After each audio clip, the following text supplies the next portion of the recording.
And explain में आपका स्वागत है दोस्तों। आज हम एलियन अर्थ सीरीज के एपिसोड नंबर 4 का ब्रेकडाउन करने जा रहे हैं। इस सीरीज के 3 एपिसोड्स मैंने ऑलरेडी एक्सप्लेन करके रखे हैं, जो कि आपको नीचे डिस्क्रिप्शन में लिंक्स मिल जाएंगे। तो बिना देर किए चलते हैं एपिसोड नंबर 4 का ब्रेकडाउन करने। इस एपिसोड में मल्टीपल ऑब्जर्वेशन दिखाए गए हैं, जैसे कि क्रश के स्लाइटली को दूर से ऑब्जर्व करना और हमेशा मोरू की प्लान से एक कदम आगे रहना, वेंडी का आर्थर और कैवलियर की नजर में रहना, स्पीसीज का एनालाइज करना और टेस्ट होना, या फिर वेंडी का ऑब्जर्व करना जब चेस्ट बस्टर्स जो के लंग से बाहर निकलता है। इस एपिसोड ने फिर से फोकस किया कि असल में क्या चीज किसी इंसान को इंसान बनाती है और हाइबर्ड्स के साथ ट्रीट करने का तरीका किस कदर अलग है। तो चलो डिटेल में बात करते हैं और देखते हैं कि एपिसोड 4 के अंदर एंडिंग का क्या मतलब है। और एक छोटी सी वार्निंग, इस वीडियो में स्पॉइलर हैं स्लाइटली। सबसे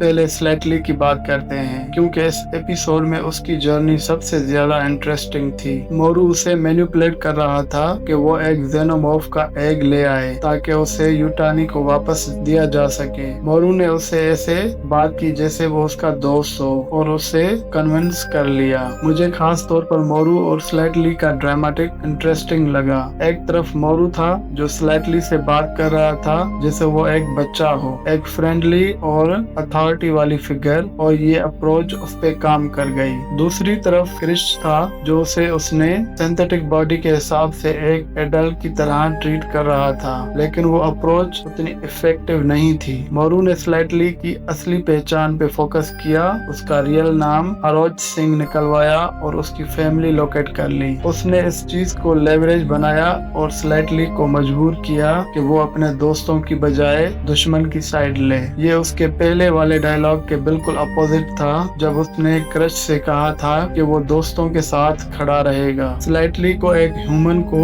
एक के पास ले जाने का टास्क मिला ताकि वो उसे रिएक्ट करे। ये ह्यूमन शायद जो हो, क्योंकि स्लाइटली फ्रस्ट्रेटेड था कि सिर्फ वेंडी अपनी फैमिली के साथ अलाउड है और हम नहीं। मुझे लगता है कि स्लाइटली जो को लैब में ले आएगा, लेकिन प्लान उल्टा पड़ने वाला है। उस 80s स्टाइल फेड इफेक्ट ने भी हिंट दिया कि ये फ्यूचर में जरूर होगा। यही वो पहला साइन था जहां लॉस्ट बॉयज में डिवीजन दिखना शुरू हुआ। क्रिश को भी स्लाइटली और मोरू की कॉन्वर्सेशन का पता है, इसीलिए उसने उस पर टेस्ट और क्वेश्चंस डालने शुरू किए। शायद अगले एपिसोड में क्रिश डायरेक्ट इंटरवेंस करे कैवलियर और क्रिश। मुझे अभी भी लगता है कि क्रिश टॉप पोजीशन के लिए कोशिश कर रहा है। एपिसोड के स्टार्ट में कैवलियर ने क्रिश को डांट दिया कि हाइबर्स की फिक्र छोड़ दो और क्रिएचर्स पर फोकस करो। ये एक तरह का डिसरेस्पेक्ट था। फिर जब स्पीसीज 64 ने चीफ की बॉडी को टेक ओवर किया, उसने क्रश की तरफ देखा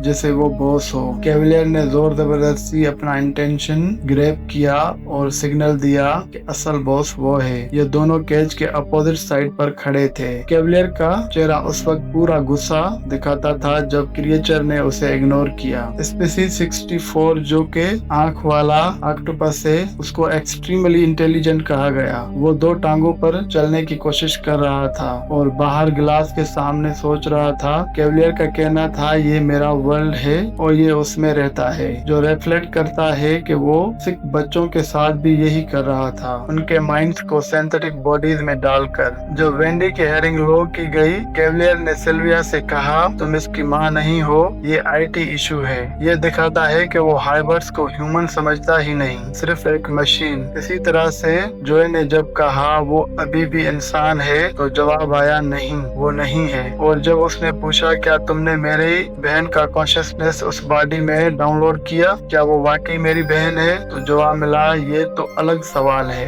यही वो मोरल डिलेमा है। असल में इंसान होने का मतलब क्या है? क्या माइंड और मेमोरी इंसान को इंसान बनाते हैं या फिजिकल जिस्म? इस एपिसोड में वेंडी के बारे में ज्यादा रिवील हुआ। उसने बताया कि वो जेनोमॉर्फ की लैंग्वेज सुन सकती है। उनकी कम्युनिकेशन मैनिपुलेट फ्रीक्वेंसीज पर होती है। कैवलियर ने जब पूछा कि बेबी के बारे में वो क्या सुन रही है, वेंडी ने कहा वो चिल्ला रहा है। आर्थर ने उसके सिस्टम सेटिंग्स चेंज करनी चाहिए, लेकिन वेंडी ने मना कर दिया। वो सुनना चाहती थी। ये सबसे सिंथेटिक मूवमेंट था जब वेंडी ने जेनोमॉर्फ की लैंग्वेज मिमिक की, क्योंकि उसका साउंड बॉक्स उसके मेन फ्रेम में था। अब एक थ्योरी चल रही है कि शायद वेंडी एलियन क्वीन बनने वाली है। क्यों? क्योंकि जब चेस्ट बस्टर जॉय के लंग से निकला उसने वेंडी पर अटैक नहीं किया बल्कि उसमें इंटरेस्ट दिखाया जैसे उसे पहचानता हो। ये डेंजरस हो सकता है। अगर एलियन वेंडी के लॉयल हो गया तो प्रोडिजी हेडक्वार्टर के लिए बड़ा थ्रेट बनेगा।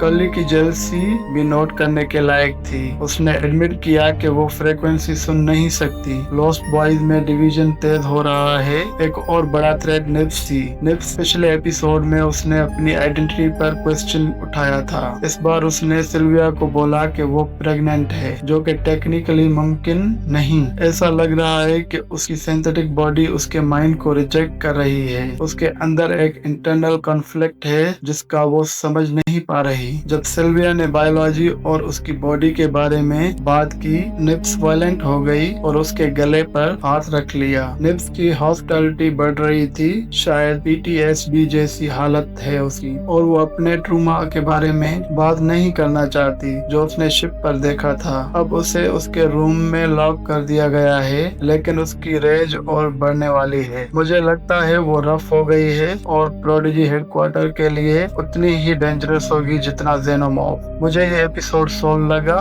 फर्स्ट हाफ स्लो था, लेकिन सेकंड हाफ में कहानी तेज हो गई और इमर्शन बड़ा जबरदस्त था। चेस्ट बस्टर्स का डोसाइल और क्यूट लगना एक अजीब कॉन्ट्रास्ट था, क्योंकि हमें पता है आगे चलकर वो मॉन्स्टर बनेगा। पिछले 3 एपिसोड से ज्यादा एक्शन पैक थे, लेकिन ये एपिसोड थोड़ा बैलेंस बनने के लिए था। इक्वल स्क्रीन टाइम और कैरेक्टर फोकस सेंट्रल क्वेश्चन पर नहीं, क्या हाइबर्ड इंसान है, सिर्फ एक मशीन, या एक वैल्यूएबल एसेट, या असल में इंसान क्योंकि उनके पास हमें माइंड है। लॉस्ट बॉयज की परफॉर्मेंस सबसे स्ट्रांग लगी। ट्रेलर के हिसाब से अगला एपिसोड एक फ्लैशबैक होगा जब मोरू और उसकी क्रू मिशन पर थे, और मुझे लगता है ये सीजन का बेस्ट एपिसोड बन सकता है। तो इसी के साथ ये एपिसोड खत्म होता है। आपसे एक छोटी सी गुजारिश है, प्लीज चैनल को सब्सक्राइब, लाइक और शेयर करें। शुक्रिया।